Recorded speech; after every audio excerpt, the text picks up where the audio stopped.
Weekend ಬಂದ್ರೆ ಎಲ್ಲಿಗೆ ಹೋಗೋದು ಅಂತ ಯೋಚನೆ ಮಾಡ್ತಿದ್ದೀರಾ? ನಗರದ ಟ್ರಾಫಿಕ್ ಜಂಜಾಟದಿಂದ ಬೇಸತ್ತಿದ್ದೀರಾ? ಹಾಗಾದ್ರೆ ಬೆಂಗಳೂರಿಗೆ ಇಲ್ಲೊಂದು ಸಿಹಿ ಸುದ್ದಿ ಇದೆ. ಇನ್ಮುಂದೆ ನೀವು ನಗರದ ಪ್ರಮುಖ ಕೆರೆಗಳಲ್ಲಿ ಬೋಟಿಂಗ್ ರೈಡ್ ಎಕ್ಸ್ಪೀರಿಯನ್ಸ್ ನ ಪಡಿಬಹುದು.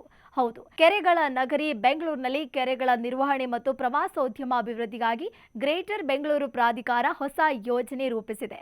ನಗರದ ಒಟ್ಟು 183 ಕೆರೆಗಳ ಪೈಕಿ ಆಯ್ದ ಪ್ರಮುಖ 10 ಕೆರೆಗಳಲ್ಲಿ ಬೋಟಿಂಗ್ ವ್ಯವಸ್ಥೆಯನ್ನ ಜಾರಿಗೆ ತರಲು ಜಿಬಿಎ ಪ್ರಸ್ತಾವನೆ ಸಲ್ಲಿಸಿದೆ. ಕರ್ನಾಟಕ ಕೆರೆ ಸಂರಕ್ಷಣೆ ಮತ್ತು ಅಭಿವೃದ್ಧಿ ಪ್ರಾಧಿಕಾರ ಹಾಗೂ ಪ್ರವಾಸೋದ್ಯಮ ಅಭಿವೃದ್ಧಿ ನಿಗಮದ ಜೊತೆ ಕೈಜೋಡಿಸಿರುವ ಪಾಲಿಕೆ ಪರಿಸರ ಸ್ನೇಹಿ ಬೋಟಿಂಗ್ ವ್ಯವಸ್ಥೆಯನ್ನ ಜಾರಿಗೆ ತರಲು ಚಿಂತನೆ ನಡೆಸಿದೆ.